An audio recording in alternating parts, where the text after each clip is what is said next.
안녕하십니까, 박군배입니다. 이번 강의는요, 8번째 강의인 자성체입니다. 오늘은 자성체에 대해서 좀 알아봅니다. 전기편에서는 전기 재료 중에서 매우 중요한 물질인 유전체에 대해서 알아봤습니다. 우리 자개편에서는요, 유전체보다도 더 중요한 것처럼 여겨지는 재료입니다. 뭐 어떤 게 더 중요하다고 굳이 공간할 필요는 없는데요. 자성체입니다. 자성체. 소위 말하는 우리 철심이죠. 철심. 철심은 자성체, 변압기에 들어가는 철심, 뭐 모터에 들어가는 철심, 기타 등등, 뭐 CT에 들어가는 철심, PT에 들어가는 철심 다 자성체입니다. 자성체 중에서도요. 강자성체에 들어가죠. 강자성체 들어갑니다. 자, 이런 거를 우리가 뭐 분류하는 거는 크게 의미가 없고요. 우리가 사용하는 게 주로 우리가 철심 때문에 이걸 공부하게 되니까 전기라는 사람들 입장에서는 뭐 다른 어떤 의미를 더 부여할 필요는 없겠습니다. 암페어 법칙에서 우리 공부할 때 이런 이야기를 했습니다. 전류를 먼저 인식한 거죠. 우리가 전류를 먼저 인식했고요. 전류가 있으니까 그 주변에 자개를 만들었다 이렇게 이야기를 했습니다. 물론 오스터드가 제일 먼저 이야기했죠. 이야기를. 그래서 이렇게 한 겁니다. 이 자개는 하나의 결과물이 되죠. 결과물이 되고 이게 뭐가 돼요? 자개의 원인이 되는 거죠. 그러면 전류가 자기장을 만든다, 자개를 만든다 이렇게 우리가 이야기를 할 수 있어요. 지금까지 그렇게 이야기를 해왔고요. 근데 이거에 대해서 한 번 더 생각할 게 뭐냐면은, 그러면 자개가 전류는 만들 수는 없느냐? 자개가 전류를 만들 수는 없느냐? 전류만 이 방향으로만 성립하면 서로 이제 가역적인 관계가 성립하느냐를 생각해 보는 거죠. 이렇게 생각해 봐요. 자기장이 있는데 전류가 자기장을 만든다는 것은 이건 알겠는데, 자기장이 있다면 항상 자개가 있다면 항상 그 자기장을 만들어준 전류가 존재한다. 이 관계가 어떻게 성립할 것 같습니까? 자기장이 있다면은 전류는 지금 안 보여요. 가려져서 안 보여요. 하지만 이 자기장이 있다 그러면 그 자기장을 만들어준 전류는 반드시 존재한다. 뭐 이런 게 성립할까요? 항상 항상 성립할까요? 이런 제가 말했던 그 논리가 이거는 항상 성립합니다. 항상 성립합니다. 그러면 이렇다는 이야기죠. 자개가 있으면 전류가 항상 있는 거고요. 전류가 있으면 그 전류가 만든 자기장은 항상 존재하는 겁니다. 그러니까 두 개의 관계는 누가 뭐 먼저다라는 관계가 그런 순서가 없습니다. 전류가 먼저 생기면 자기장이 생긴다. 이런 관계가 아니고 항상 동시에 시간적으로 따져보면 항상 동시에 존재하는 거예요. 동시에 존재한다. 자, 이게 굉장히 중요한 말이 되겠습니다. 동시에 존재한다. 그러면 자기장이 있다 그러면 항상 그 자기장을 만들어준 전류는 항상 존재한다는 이야기예요. 여러분들이 눈으로 찾아내든 찾아내지 못하든 그거는 별개의 문제고요. 그러면 이제 여기서 자성체라는 걸 좀 이해하기 위해서 여러분들한테 퀘션을 하나 던집니다. 어떤 퀘션이냐면 자기장만 존재하는 경우가 있느냐. 독립적으로 자기장만. 아까 말했잖아요. 제가 존재가 항상 동시에 존재한다 했잖아요. 자기장이 있다면 그 만들어준 전류는 항상 존재하는 거다. 전류는 항상 존재하는 거다. 동시에. 자, 그것이 제가 그 논리를 제가 이야기를 했는데, 이게 그렇지 않은 경우 예가 있는지 한번 생각해 보시라는 얘기죠. 자성체를 이해하기 위한 자성체를 보다 잘 이해하기 위한 제가 드리는 퀘션입니다. 그러면 그거에 대한 답변을 대부분 이렇게 합니다. 자석은 자기장만 존재하지 않지 않느냐. 자석은 그거를 만들어준 전류는 어디에 있느냐. 없지 않고 자기장만 존재하는 게 아니냐라고 여겨지는 게 바로 자석입니다. 이 질문에 대한 답변을 하고 나면 자성체가 조금 이해가 될 것입니다. 그 또한 뭐예요? 이 자석 N극, S극 이렇게 나누죠. 자석이죠. 이 자기장을 만들어준 전류는 반드시 있다는 사실이죠. 자, 그걸로부터 자성체를 이해하면 자성체가 좀 깔끔하게 이해가 될 수 있을 것 같습니다. 자, 그래서 본문을 가보면요, 모든 물질은 보호의 원자 모델, 유전체, 우리가 보호의 원자 모델은 가장 많이 사용하는 것 같습니다. 설명할 때. 대전이라는 걸 설명할 때도 보호의 원자 모델을 사용했고요. 유전체라는 걸 설명할 때도 보호의 원자 모델을 들어대서 설명을 했고요. 그러면 자성체를 설명할 때도 마찬가지입니다. 보호의 원자 모델을 보면 이렇게 됐잖아요. 모든 물질은 원자로 구성되어 있으니까 내부에 핵이 있고요. 핵이 있고, 핵은 뭐라고 구성되어 있다 그죠? 양성자하고 중성자로 구성되어 있습니다. 핵이 있고요. 그 주변에는요, 그 양성자의 개수하고 딱 맞게끔요, 2개, 3개, 4개, 4개, 이렇게 얘들이 어떻게 하고 있다고 그랬죠? 가만히 서 있는 게 아니라 움직이고 있죠. 스스로 자전도 하고요, 공전도 합니다. 이렇게 움직이고 있다는 사실이죠. 즉 이게 뭐예요? 전하의 움직임. 지난 시간에 이야기했어요. 전하의 움직임이 우리 전기인들한테 갖는 의미는 뭐라고 그랬죠? 전하의 움직임이 갖는, 뭐 전기인들한테만 갖는 의미는 절대 아니죠. 전하의 움직임이요. 그거는 뭘로 인식되어질 수 있다고 그랬죠? 전류. 근데 전하의 움직임인데요. 전하의 양이 커야지만이 전류고 작으면 전류가 아닌가요? 그렇지 않죠.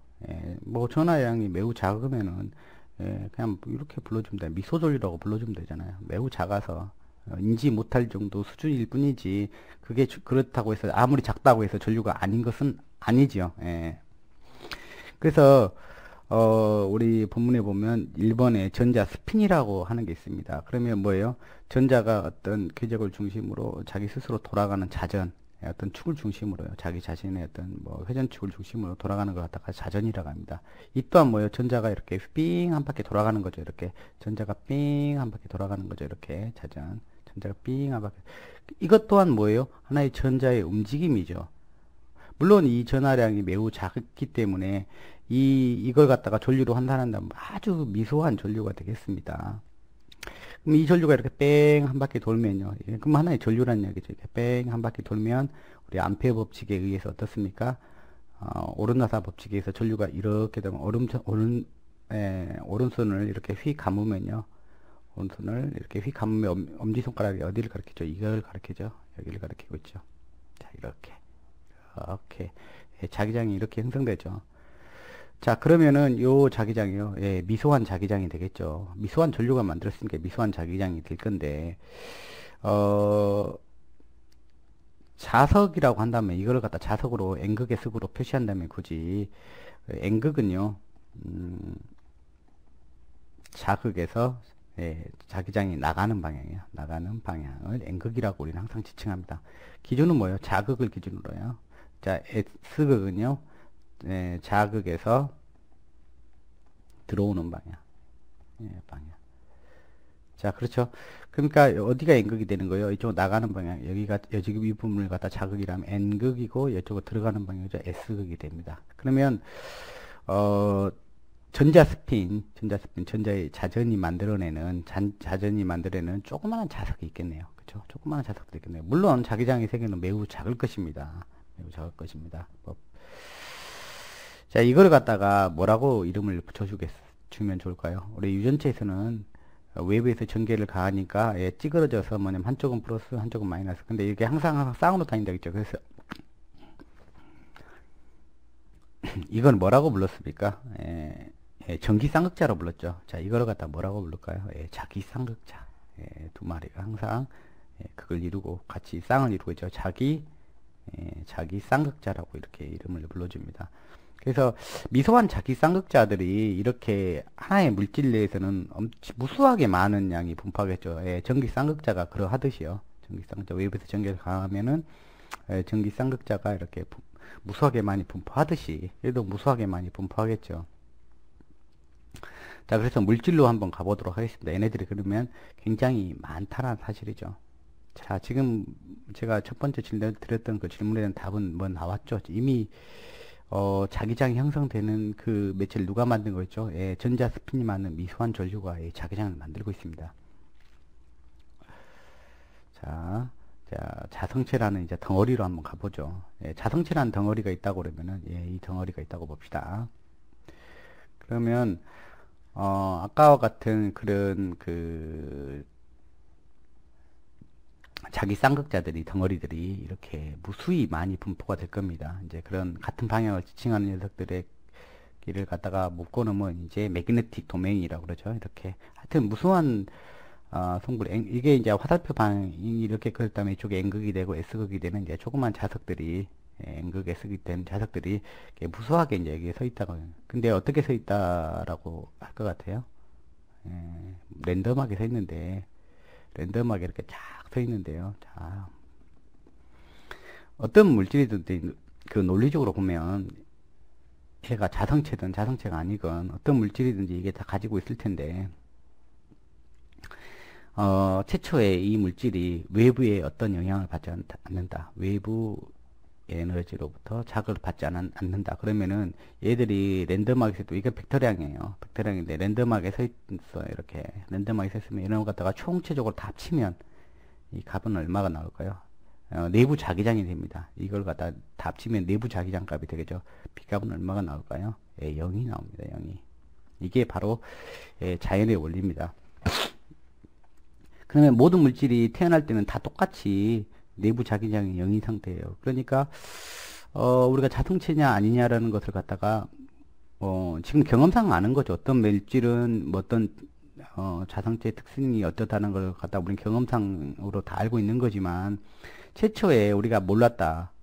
이 물질의 존재를 처음 발견했다. 그러면은 이 물질이 어떤 물질인지 알지 못하죠. 그러면은 이 물질이 어떤 특성을 가지려고 그러면은 여기다가 자기장을 한번 인가를 해봅니다. 밖에다가 외부에다가 S극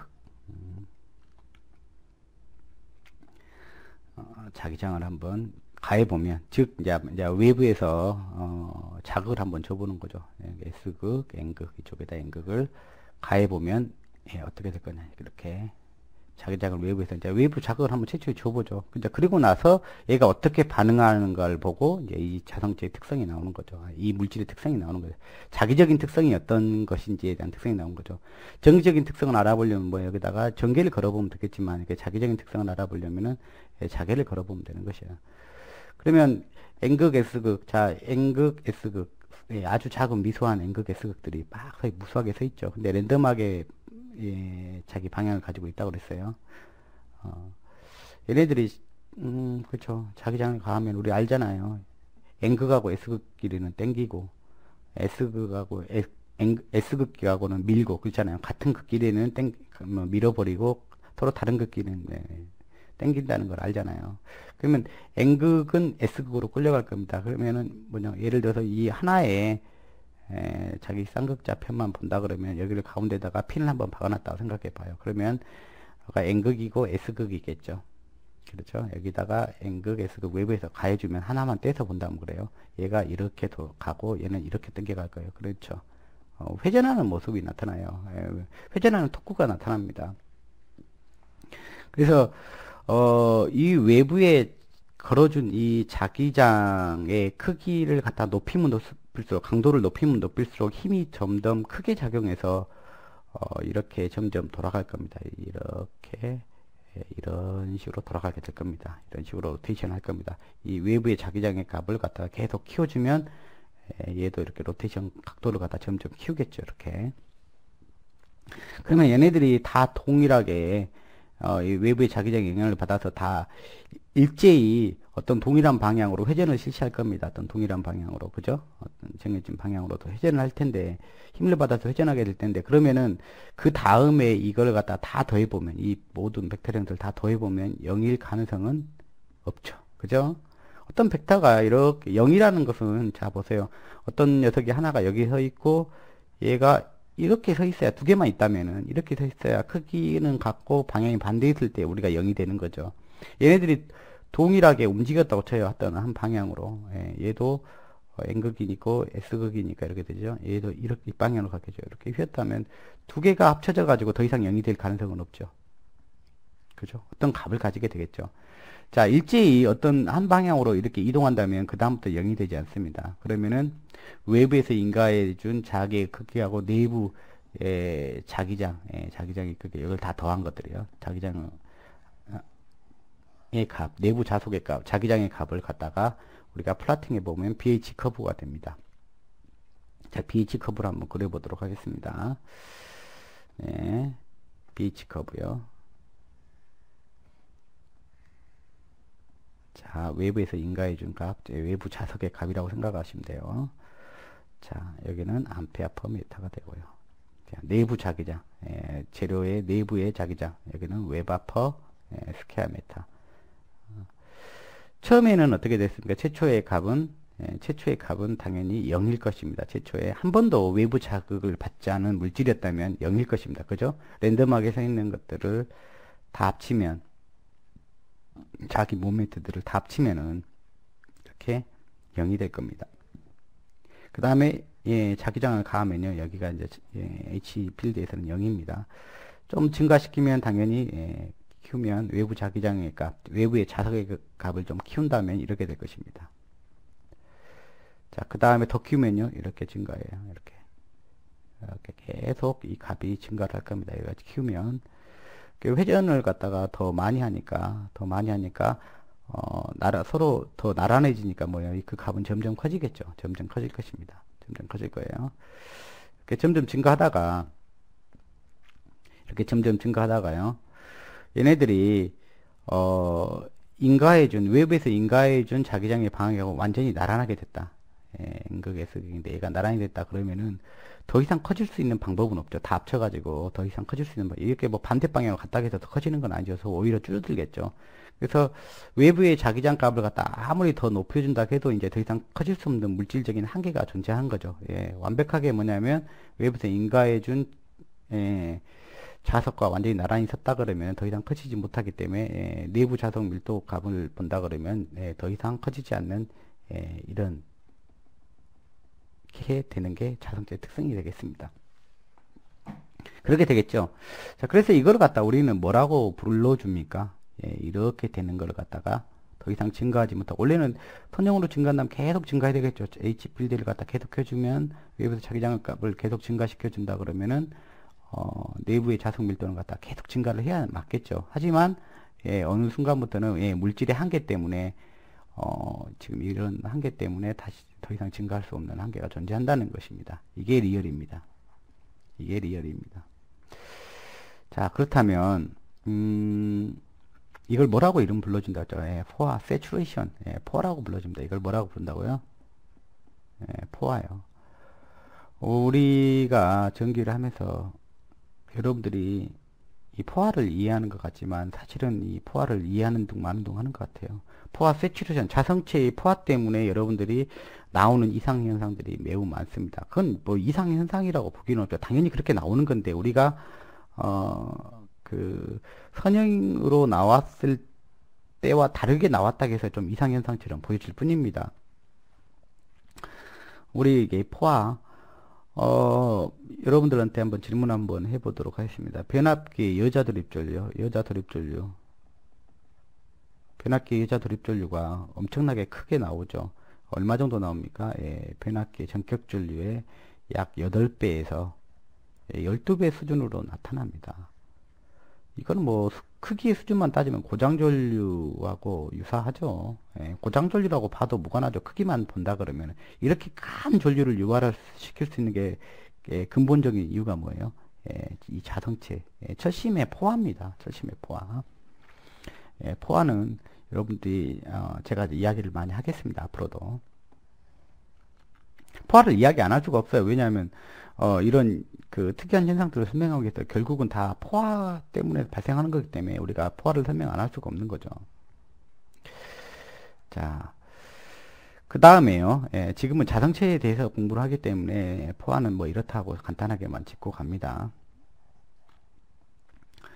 자, 그렇고 자기장을 갖다가 이렇게 크게 이렇게 올렸어요. 이렇게 쭉 올렸다가 그 리얼에서는 이렇게 합니다. 뭐 자석을 갖다가 외부에 있는 자석을 갖다가 자성차가 이렇게 있죠. 자성차가 있는데 외부에 자석의 크기를 바꾸고 싶어서 자석의 크기가 다른 걸 갖다 계속 바꿔가면서 하는 게 아니라 실질적으로는 어떻게 해요? 여기다가 자기회로 이론 배웠잖아요. 여기다가 뭘요? 코일을 감아가지고 엔터님 코일을 감아고 전류를 흘려서 뭐예요? 여기서 외부 자개를 만들어주는 거죠. 자, 그래서 여기가 결국 뭘로 만드는 거예요? 이 자개라는 것은 전류로 만드는 거죠. NI가 되는 거죠. 여기가 NI. 전류 값을 쭉 키워주면 뭐예요? 자기장 값이 더 큰 값이 나오겠죠. 자, 실제는 이렇게 해요. 그렇게 이제 외부에서 전류를 쭉 키웠다가 즉 외부에서 전류를 쭉 키웠다. 그러니까 여기는 그 전류 텀이 되는 거죠. 결국 자기장 H라는 것은 뭐예요? 무슨 텀이 되는 거예요? 결국 전류 텀이 되는 거예요. 전류를 쭉 올렸다가요. H를 키운다는 것은 전류를 올린다는 의미예요. 쭉 올렸다가 거꾸로 다시 이제 한번 내려봐요. 이 값을 이 전류 값을 이 전류 값 한번 쭉 내려보면 어떻게 가야지 우리 정상적으로 가는 거예요? 네, 이렇게 가는 거죠. 이렇게 다시 고백 하는 거죠. 이렇게 고백 쭉 내려가다가 다시 0으로 돌아오면 우리가 원하는 대로 된 겁니다. 근데 이제 이렇게 되지 않는다는 사실이죠. 실제는 이렇게 나타나는 게 아니라 어떻게 나타나요? 이렇게 나타납니다. 이렇게 나타납니다. 어떻게 해요? 원래 왔던 자리를 따라가지 못하고 이렇게 내려간다는 이야기예요. 자, 이렇다는 이야기는 뭐냐? 이건 뭘 의미하는 거냐? 뭘 의미해요? 한마디로 말하면 뭘 의미하는 거? 이렇게 됐다는 것은 손실을 의미합니다. 손실을 의미합니다. 자, 요 한 점에서 봐요. 만약에 H0라고 하는 지점의 자기장 값에서 이 값과 이 값이요. 갈 때 값 1번, 올 때 값 2번. 값을 비교했을 때 어때요? 2번이 더 크죠. 1번보다. 올라갈 때, 인가할 때 값보다 내려올 때 값이 더 큽니다. 자, 이건 뭘 의미할까요? 손실을 의미한다고 했어요. 자, 얘가 원래 여기 서 있어요. 이 자리에 이렇게 서 있어요. 원래 자기장을 가지 않을 때 하나만 봅니다. 매그네틱 모멘트를 하나만 놓고 봅니다. 외부에 자기장을 가했어요. 점점 키우면은 여기에 가하게 되면 얘가 로테이션을 하게 될 거라겠죠. 로테이션 하게 될 거라겠죠. 로테이션을 했는데 어디까지 갔다고 보냐면 여기까지 갔다고 봅시다. 최대로 약간 N극, S극을 가 있는데 여기까지 갔다 이동했다가 여기까지 로테이션 했다고 봅시다. 그럼 여기까지 간 거죠. 여기서부터 이렇게 쭉 이렇게 갔을 때 기여된 거죠. 나머지 것들과 다 합쳐졌을 때. 그러면 이제 얘가 이제 꼬백하면 얘가 다시 리턴을 해야 될 거 아니에요. 제자리로. 자기장 값을 다시 줄여가면 어떻게 해요? 다시 제자리로 돌아갔다는 것은 완벽하게 제자리로 돌아갔다면은 이 자리를 따고 돌아갔겠죠. 모든 자기 쌍극자들이 제자리로 완벽하게 지금 귀환하고 있다면, 같은 값에서 귀환하고 있다면, 네, 그렇죠. 완벽하게 자기 자리를 쫓아갈 텐데, 이 H0라고 하는 필드에서 예를 들어서 얘는 여기까지 왔다고 봅시다. 여기까지 로테이션 됐다고 봅시다. 1번 위치에 1번에서는요. 근데 돌아올 때는 얘가 여기까지 갔다가 돌아올 때는 여기까지밖에 못 온 거예요. 여기까지밖에 못 온 거예요. 돌아올 때는 여기밖에 이만큼 돌아오지 못한 거예요. 그렇다는 이야기는 뭐예요? 여기서 여기까지 인가된 에너지만큼 쭉 이동하면서 여기로 돌아오면서 이 인가된 에너지만큼 지금 돌려받았다는 이야기예요. 못 돌려받았다는 이야기예요. 충분히 돌려받았으면 제자리로 돌아왔겠죠. 돌려받지 못한 거죠, 에너지를. 그죠?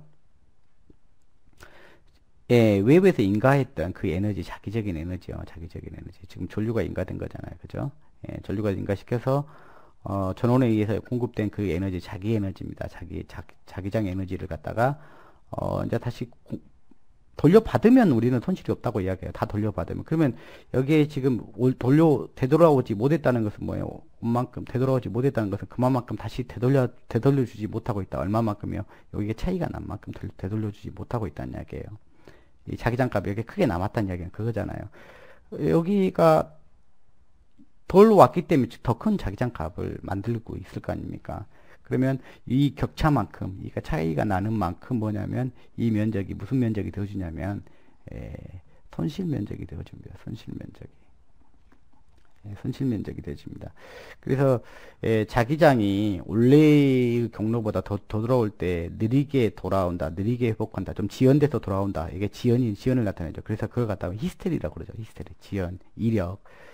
영어로는 히스테리라고 합니다. 히스테리에서 나타나는 이 손실을 갖다가 우리는 이게 좀 손실이 되는데 이걸 히스테리시스 손실이라고 표현합니다. 한 주기 만약에 빼기까지 왔다가 빼기 0까지 갔다가 우리 교류라고 그러면은 전류가 교류라고 그러면 올라갔다가 0으로 왔다가 올라갔다가 0으로 왔다가 다시 빼기로 이렇게 갔다가 완벽하게 돌아오면은 완벽한 우리가 알던 히스테리시스 루프를 그리게 되죠. 이렇게요. 자, 그런데 자 보세요. 여기 0이 됐는데도 H가 0이 됐어요. 즉 전류를 갖다 0까지 코일에 흐르는 전류 0까지 만들었는데도 불구하고 처음에 0이었던 게 어떤 정도 자석을 가지게 됩니다. 자석 밀도를 가지게 됩니다. 그걸 갖다 우리 뭐라고 하죠? 잔류 자석이라고 부릅니다. 잔류 자석. 그래서 아까 처음에 이야기했던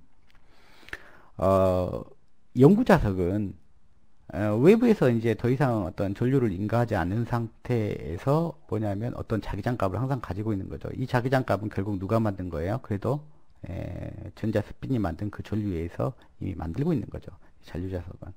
그래서 영구 자석은 이 잔류 자석의 큰 물질을 가지고 뭘 만들면 되겠어요? 영구 자석을 만들면 되겠어요.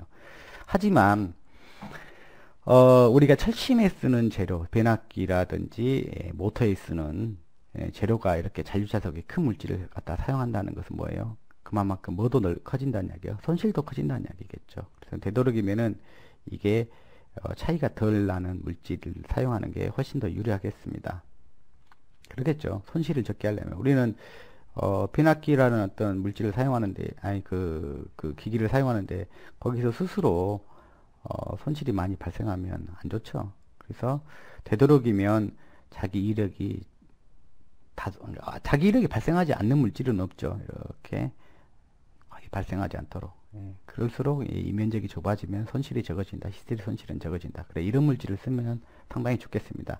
근데 일반 철심에 비해서 우리가 알고 있는 아몰폴스라고 하는 재료가 이 면적을 갖다가 좀 더 줄일 수 있어서 우리가 히스테리 손실을 갖다 좀 줄일 수 있는 배경이 됩니다. 그러면 뭐 이야기만 한번 해봅니다. 갔다가 되돌아올 때 왜 못 되돌아왔냐? 이게 손실이었다. 이제 못 돌아온 만큼이 손실이 된다고 그랬잖아요. 처음에 이쪽으로 이동할 때, 이쪽으로 갈 때요. 이때 퍼부어준 에너지만큼, 공급해준 에너지만큼 되돌려 받지 못한 이제 이 부분이 손실 에너지가 되는데, 이렇게 생각을 해봐요. 그 리얼에서는, 현실에서는 이상적으로는 돌아와야 맞아요. 이상적으로는 제대로 돌아와야지 맞죠. 손실이 없는 시스템이라면. 근데 리얼에서는 뭐를 지금 수반하고 있냐면 마찰 에너지와 같은 열 에너지가 수반이 되고 있어요. 이동할 때. 이게 이제 이해가 안 되시면 이렇게 생각해 보시면 돼요. 여러분이 이런 막대기가 있어요. 막대기가 있는데 여러분 막대기를 갖다가 놓고 이놈을 이동을 시켜봐요. 이동을 시키는데 그냥 공기중이 아닌 진공중 같은 그런 아주 그냥 무손실 공간이 아닌 여러분이 어떤 여러분 손바닥을 갖다 스치면서 이쪽으로 이동을 시켜보세요. 이 손바닥에서 뭐가 나죠? 열이 발생합니다. 마찰열이죠. 그러니까 어떤 그 매체가 이동을 하게 되면 매질 내에서 이동하게 되면 이상적이지 않는 우리 리얼에서는 항상 뭐를 수반하냐면 마찰과 같은 열을 수반하게 됩니다. 그래서 처음에 공급해 줄 때 외부에서 에너지를 자기적인 에너지로 공급을 해줄 때 이때 쭉 갔을 때 이 공급받은 에너지가 되겠죠. 공급받은 에너지를 갖다가 다 돌려받지 못하고 실제 돌려받는 것은 이면적만 돌려받는 거죠. 이면적만. 공급했던 에너지만큼 돌려받지 못한 이면적이 바로 손실 면적이 되어주는 겁니다. 뭐 계산상 뭐 그렇게 하는 건데 자기 에너지를 가지고 손실을 따질 때 그 면적으로 이렇게 이야기를 해주는 건데 개념적으로 여러분들이 이해를 해주시면 조금 더 편리할 것 같네요. 자, 그렇습니다. 자, 그렇다면 이 자성체는 결정이 됐습니다. 자성체는 결정이 됐습니다. 그러면 여기가 BH 커브요. BH 커브. 최초의 이 경로를 이렇게 타고 가죠. 이렇게 최초의 이 경로를 이 경로를 타고 가고요. 그 다음부터는요. 그 다음부터는 절대 이 경로로 가지 않습니다. 이렇게 가서 한 주기 동안 교류라고 하면요. 플러스 마이너스를 계속 반복한 다음에 이렇게 해서 그 다음부터는 이 빨간색만 타고 이렇게 쭉 돌아가게 되죠. 이렇게. 다시는 이 길을 가지 않습니다. 이 노란색 길은 최초에만 이렇게 가해지게 되고, 그러면 우리가 사용하는 항상 철심들, 변압기에 사용한 철심이든 뭐든 한번 온 했다가 끄면 항상 뭐가 남을 수밖에 없죠. 항상 뭐가 남을 수밖에 없죠. 껐다, 전류를 끊었다, 변압기를 운전하다가 이렇게 운전하다가 이걸 끊었다, 이 회로를 갖다 끊었다 그러면 뭐요? 항상 이 철심에는 뭐가 남을 수밖에 없어요. 잔류자석이 남을 수밖에 없어요.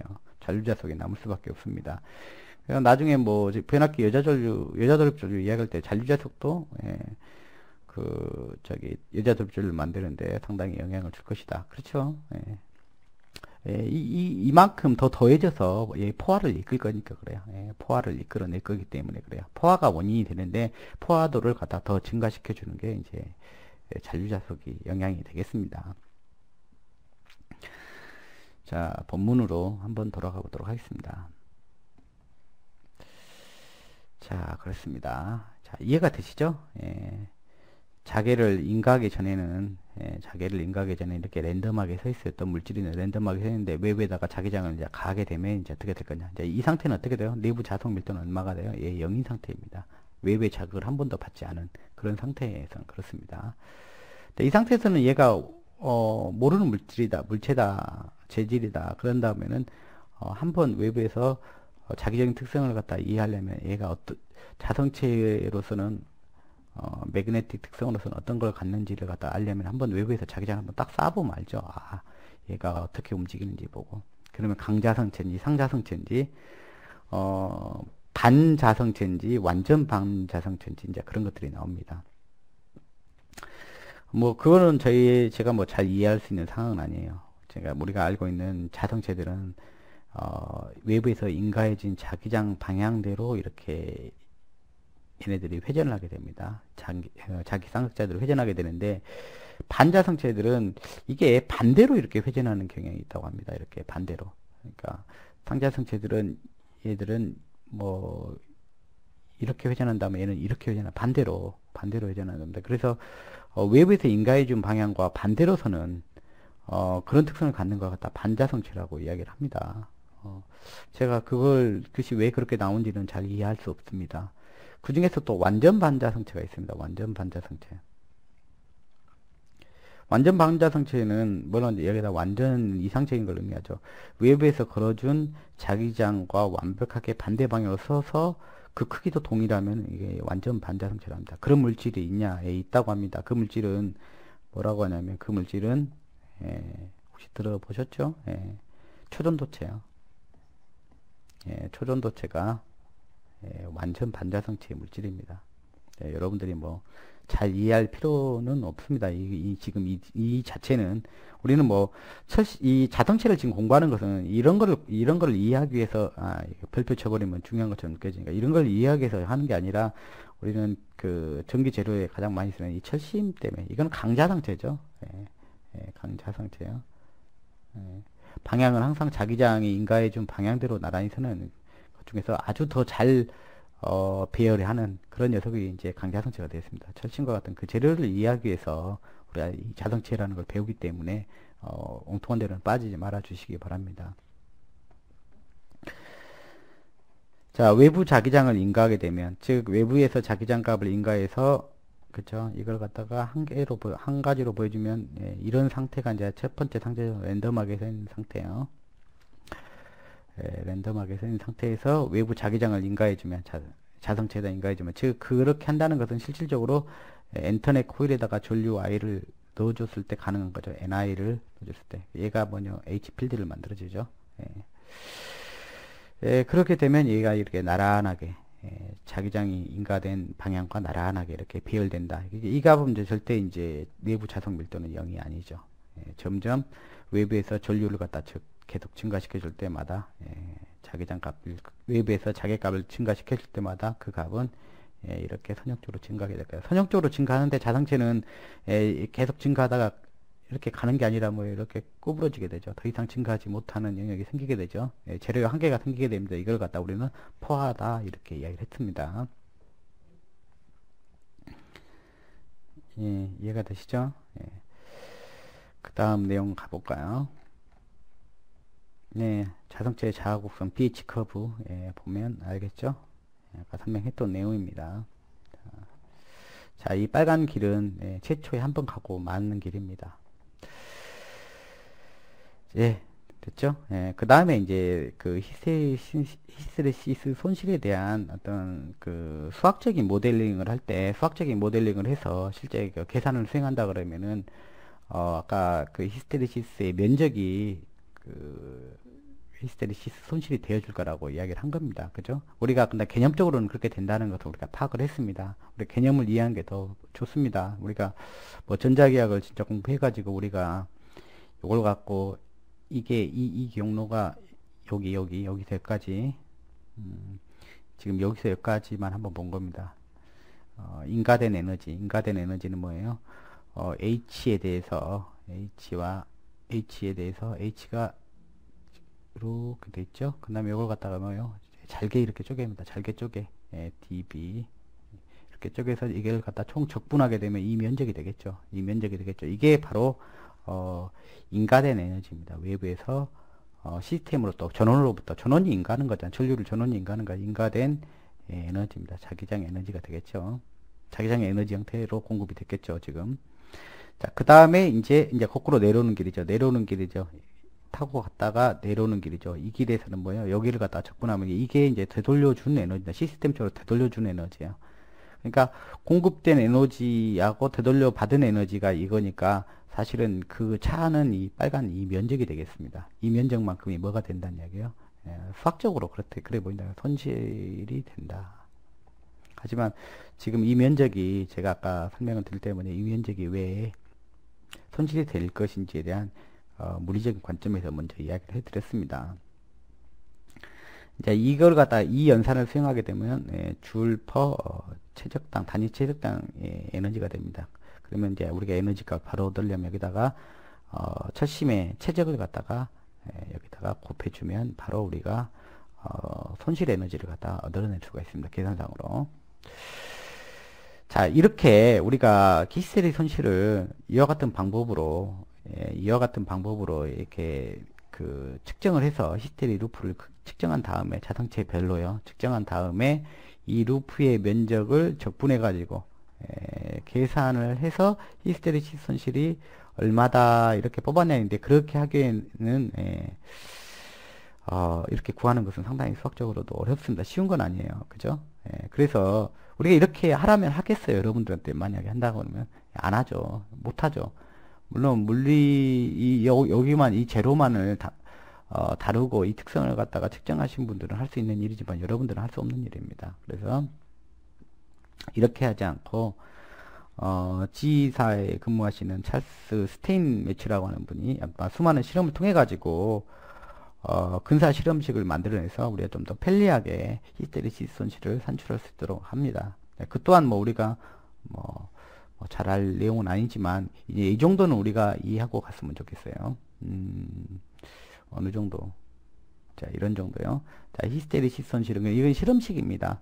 실제 그 히스테리시스 면적을 직접 구하지 않고 이 실험식을 통해서 우리가 사용을 하면 되겠습니다. 히스테리시스 손실 첨자 H는 히스테리시스의 약자가 되겠습니다. 요거는요 상수가 나오고요. 실험식이다 보니까 상수를 동반하게 되고 그 다음에 주파수 최대 자석 밀도의 n승이다 이렇게 나오죠. 최대 자석 밀도의 n승. 이게 히스테리시스 손실에 대한 실험식이 되겠습니다. 이거는 이제 상수죠. 상수. 자성체와 철심의 최적에 따라 결정되는 상수다 이렇게 되어 있어요. 상수값이고 그 다음에 이건 주파수고 그 다음에 최대 자석 밀도요. 최대 자석 밀도는 이렇게 되는 거죠. 이렇게.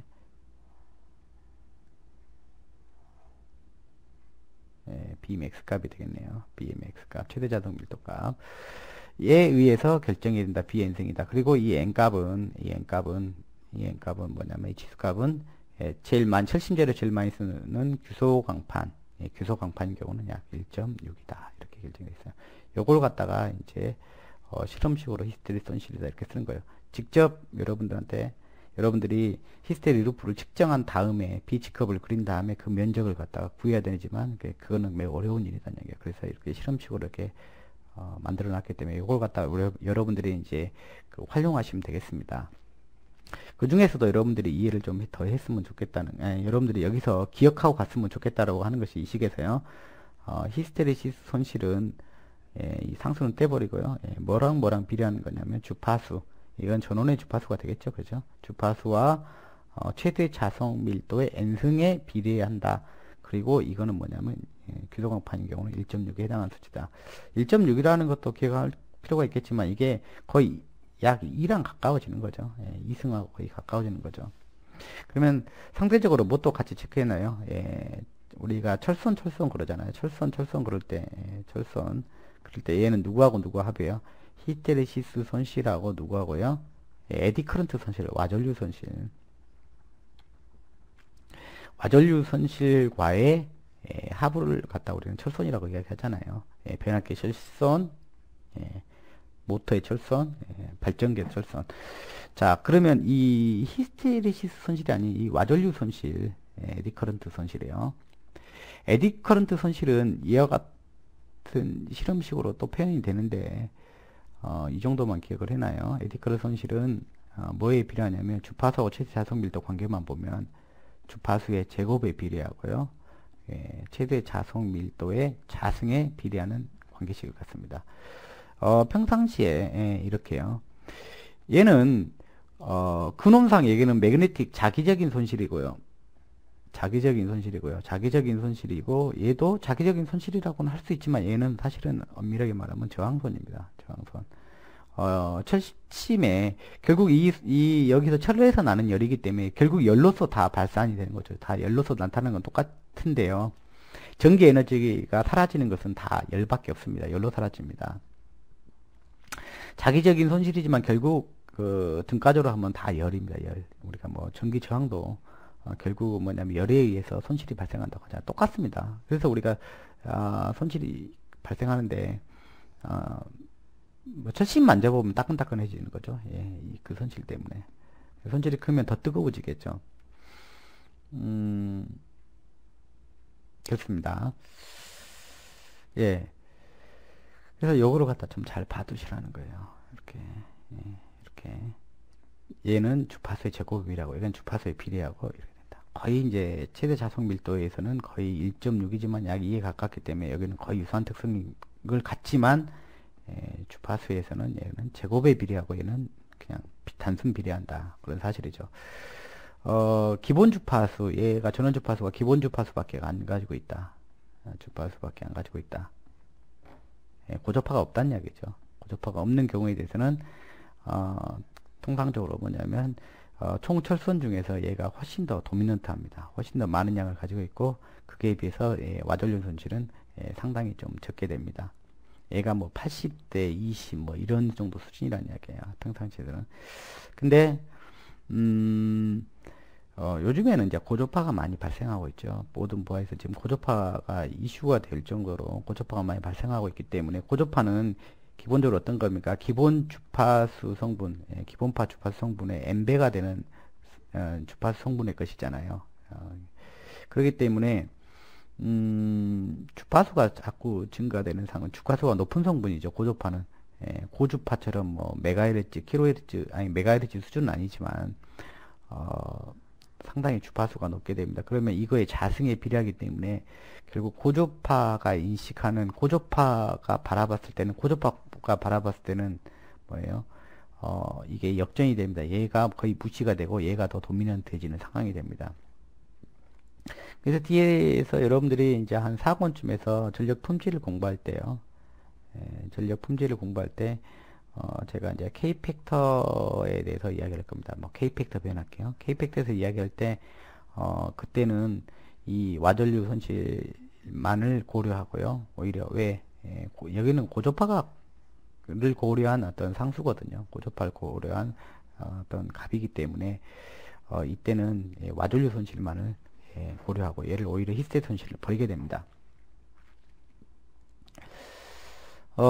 그러면 그 히스테리시스 손실도 뭐 이렇게 표현했죠. 히스테리시스 손실은 주파수에 비례하고 최대 자석 밀도에 N승에 비례하는데 이게 약 1.6이고요. 규소광판 경우 와전류 손실은 이렇게 된다고 했어요. 주파수에 제곱하고 최대 자석 밀도에 제곱 비례한다고 했어요. 그럼 철선도 이와 같은 이 두 개 합이 철선이기 때문에 철선은 어떻게 표현하는 게 맞을까요?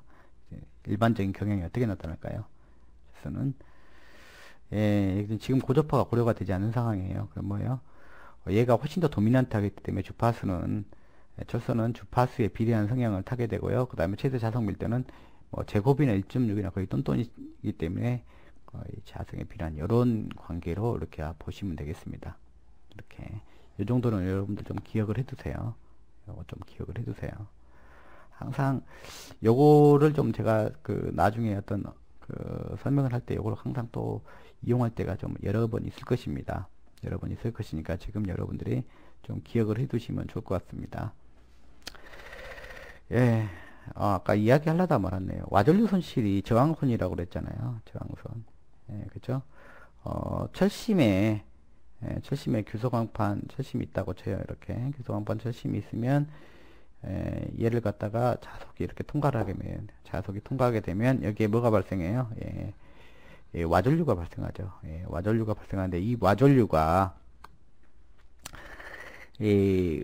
흐르니까 여기 이 철심 재료 규소광판 철심이면 그 규소광판 철심에 의해서 뭐가요? 규소광판 철심에 의해서 나타나는 그 자신이 가지고 있는 저항하고 흐르는 전류하고 만나면 뭐예요? 결국 저항선이 되는 거죠. I제곱 R 손실이 되는 거죠. 근데 이제 그것도 이제 정량하지, 수학적으로 계산 못하니까 이렇게 실험식과 같은 형태로서 우리가 사용하는 것일 뿐입니다. 이렇게 나타나니까 얘가 어떻게 되는지 잘 모르겠잖아요. 그죠? 그래서 이제 항상 이 와전류 손실을 갖다가 줄이려고 한다 그러면은, 와전류 손실을 줄이려고 하면은, 가장 우선은 어떻게 해야 되냐면, 와전류 손실을 줄이려면은, 설계상에, 자석이, 우리가 아주 가는 교속한 판을 사용하잖아요. 두께가 아주 가는 걸 사용하잖아요. 두께가 아주 가는 걸 사용하잖아요. 근데 그게 이제 와전류 손실 때문에 그러는 건데, 자기장이 이 면을 갖다가 수직으로 통과하도록 하면 절대 안 됩니다. 왜? 원활하게 지금 뭐를 만들 수 있는 게 확실히 확보가 되는 거죠. 와전류를 갖다가 만들 수 있는 공간을 확보해 줍니다. 이렇게 수직으로 자석이 이 공간을 통과하도록 자기장이 발생할 때는 뭐 누설 자석이가 됐든 아니 주자석이 됐든 간에 이게 이 방향으로 수직한 방향으로 이 넓은 면에 수직한 방향으로 가게 되면 원활하게 뭐가 만들어져요? 와전류가 형성돼서 와전류 손실이 매우 커집니다. 그래서 주자석은 항상 메인 자석은 누설 자석을 포함하는 게, 누설 자석은 일이 어떻게 돌아와서 막 들어가 버리니까 그건 어떻게 제어할 수가 없고요. 주자석이 항상 어디로 가도록 해요? 이 좁은 면을 통과해서 지나가도록 이렇게 배치를 해야 됩니다. 이렇게 적층을 해야 됩니다. 좁은 면을 통과해서 가도록. 그렇게 해야 뭐냐면 이게 매우 얇게 해놔야 이쪽으로 통과하더라도 와전류가 매우 제한적으로 발생할 수밖에 없습니다. 그죠? 그렇게 하거나 그 다음에 얘의 철심 재료의 저항을 키우거나요. 저항을 증가시키거나 저항을 증가시키면 I제곱 R이니까 저항을 증가시키면 손실이 증가하지 않나요? 이렇게 생각할 수 있죠. 아니죠. 저항을 증가시키면 뭐가 줄어요? 전류가 줄죠. 와전류가 적게 들죠. 전류는 제곱에 비례하게 나가고요. 손실에. 얘는 그냥 단순 비례잖아요. 그러니까 저항이 커지는 만큼 전류가 줄어서 얘는 제곱만큼 줄어드니까 효과는 와전류 손실을 줄이는데 매우 효과적이죠. 그래서 되도록이면 이 철심 재료의 저항을 키우려고 불순물을 조금씩 보태는 경향이 있죠. 보태서 와전류 손실을 줄이려고 합니다. 그리고 배치를 반드시 좁은 면이 주자석 위주로 통과하도록요. 좁은 면이 아주 얇은 면을 통과해서 갈 수 있도록 해줘야 와전류 손실을 갖다가 극소화시킬 수 있습니다. 우리 발전기 할 때요. 여러분들 발전기를 하실 때, 동기 발전기 하실 때, 이런 거 나중에, 지금은 뭐 자세히 공부 안 하지만 지금은 그냥 말씀만 드립니다. 와전류 손실이 문제가 되는 경우가 있죠. 어떤 경우냐면 발전기를 할 때, 진상 운전할 때요. 발전기가 진상 운전할 때 어떤 문제점이 존재할 수 있다고 그랬죠. 여러 가지 문제 중에서 그 중에 하나가 뭐예요? 전기자, 전기자, 고정자, 고정자, 철심, 부에 뭐예요? 과열이 문제가 될 수 있다고 그랬잖아요. 과열. 철심의 과열. 이 과열은 누가 만드는 거예요? 와전류가 만드는 겁니다. 이 와전류가 만드는 거예요. 예, 그렇습니다. 이 진상 운전할 때, 엔드부 쪽에서, 끝단 쪽에서 와전류가 많이 발생하게 됩니다. 진상 운전할 때. 지금 왜 그러냐는 이야기는 지금 안 하겠습니다. 와전류가 많이 발생한다고, 이게, 누설전류. 누설전류. 메인은 항상 얘도 마찬가지로 철심을 적증할 때 메인 자석은 아까 좁은 면을 통과하도록 이렇게 설계가 됩니다. 근데 누설 자석은 얘가 좁은 면으로 되도록 이렇게 적층이 되어 있지만 누설 자석은요, 제일 끝에 누설 자석은요, 누설 자석이 많아지면 어디로 유입할 가능성이 높아지죠? 수직한 방향으로. 얘가 이렇게 넓게 서 있는 수직한 방향. 그러면 와전류를 아주 잘 생성될 수 있죠. 그래서 철심 단부, 끝쪽이요. 와전류를 영향을 받는 끝쪽 단부가, 누설 전류가, 누설 자석이 증가되는 상황이면, 진상운전 때 그런 상황이 연출이 된다는 이야기예요. 그렇게 되면, 옆구리로 통과해서, 이면에 수직한 성분이 양이 늘어서 결국 누설 자석이, 와전류가 크게 발생해서 이 부분이, 새까맣게, 빨갛게 달궈지는 부분이에요. 그래서, 철심의 단부죠. 단부, 어떤 끝쪽 단부의 과열을 유발시킬 수 있는 것이, 이렇게 이것도, 이 관계입니다. 그래서, 절대, 이 설계를 할 때, 철심을 설계를 할 때 뭐냐면, 이렇게 와전류가 크게 발생하지 않는 구조, 그 다음에 누설 자석이 발생해서, 이렇게 수직으로 입사되는 이 면에, 넓은 면에 입사되는 것을 최소화할 수 있도록 설계하는 게 바로 설계 관점입니다. 어찌할 수 없는 부분은 어쩔 수 없고요. 그래서 최소한 진상 운전할 때 이런 부분을 고려해서 운전을 해야 된다. 이렇게 이야기를 하고 있습니다. 자, 그냥 무턱대고 하다 보면 나중에 머리에 잘 기억이 안 남을지 모르니까 이것도 연계성을 여러분들 약간 3차원적으로 볼 필요가 있어요. 다 유기적인 관계를 갖다 공부하면서 이렇게 엮어 나가야지만 여러분들이 이거에 대한 공부하는 의미가 생깁니다. 그리고 그래야지 시험장 가서도 여러분들이 출제자가 뭘 물어보는지에 대한 것을 갖다 잘 파악할 수 있고요. 그거에 대한 내용들을 여러분들 좀 자유로운 용어처럼 그걸 대화하듯이 써낼 수 있다면은 아마 출제자의 귀여움을 받을 것입니다. 좋은 점수를 줄 수 있는 앵무새처럼 계속 반복해서 떠들어주는 그런 답변지에 300에서 500개, 400개 정도 답안지를 보다 보면요, 질리게 돼 있어요. 채점자도 질리게 돼 있어요. 감동이 없다는 이야기예요. 좀 여러분들이 이렇게 제가 이건 이거다, 이건 저거다라고 간단하게 읽어드리고만 갈 수 있지만, 제가 그런 이야기 하려면은 제가 이렇게 강의를 할 필요가 없습니다. 여러분들이 잘 읽어보시면 됩니다. 그렇게 하려고 나서서 강의하는 게 아닙니다. 여러분들 제 마음도 좀 알아주셨으면 좋겠고요. 길사 공부하시는데 힘드는데 좀 더 힘냅시다. 이제 이 강의는 여기서 마치도록 하겠습니다. 다음 시간에 뵙겠습니다.